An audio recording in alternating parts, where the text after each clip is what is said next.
Abu Nawas kehilangan cincin. Assalamualaikum warahmatullahi wabarakatuh. Hai sobat, hari ini kita akan membacakan cerita Abu Nawas yang kehilangan cincinnya dan membuat pusing warga sekitar. Tonton sampai habis ya, karena di akhir cerita akan ada pesan menarik yang mungkin bisa diambil hikmahnya. Suatu hari, Abu Nawas sang penggeli hati itu merasa sudah tidak nyaman duduk di warung tempat ia biasa nongkrong untuk menikmati secangkir kopi. Rasa tidak nyaman ini dikarenakan setiap kali Abu Nawas menikmati secangkir kopi di warung tersebut, beberapa orang yang duduk agak jauh di sebelahnya saling mengeluh dengan permasalahan yang dialami mereka masing-masing.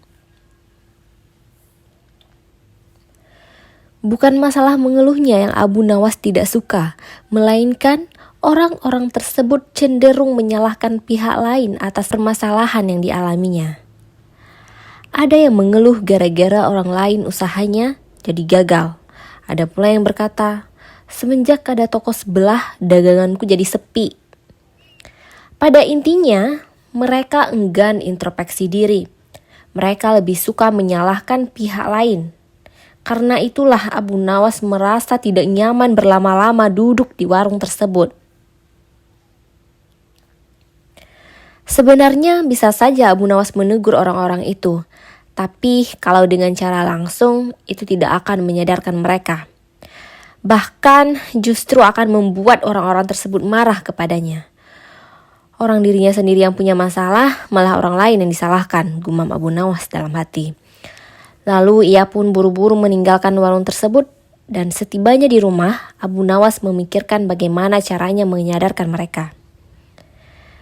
Beberapa saat kemudian, Abu Nawas tampak tersenyum. Rupanya ia sudah mendapatkan ide yang cemerlang. Tanpa menunggu lama, siang itu juga Abu Nawas balik ke warung tersebut. Sesampainya di warung, Abu Nawas tampak seperti orang kebingungan yang sedang mencari sesuatu. Ia berjalan mondar-mandir sambil menundukkan pandangannya ke bawah. Melihat sikap Abu Nawas itu, orang-orang tersebut yang nongkrong di warung menghampirinya. Lalu salah satu dari mereka bertanya kepada Abu Nawas. "Hai Abu Nawas, apa yang sedang kau lakukan?"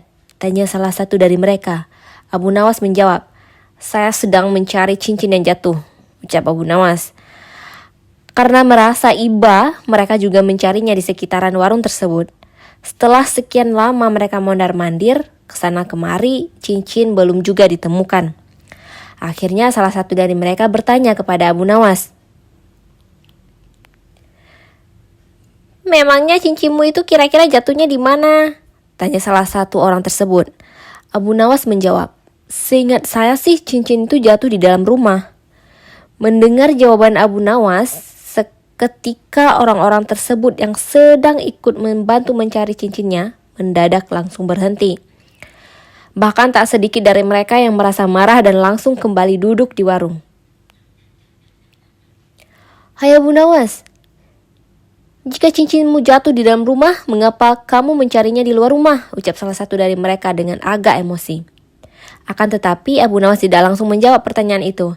Ia lalu menghela nafas dan segera memberikan jawaban kepada mereka. Wahai saudara-saudaraku, bukankah kita sering melakukan itu? Terkadang kita kena masalah, bukannya introspeksi diri, tapi malah mencari penyebabnya di luar. Bahkan kita menyalahkan pihak lain saat ditimpa masalah, dan menjadikan orang-orang di luar kita sebagai penyebabnya. Mendengar jawaban Abu Nawas itu, mereka pun salah tingkah, menahan malu. Mereka tahu bahwa ucapan Abu Nawas tersebut menjindir mereka. Namun dengan cara yang halus, mereka pun akhirnya menyadari untuk apa menyalahkan orang lain atas kegagalan atau permasalahan yang dialami.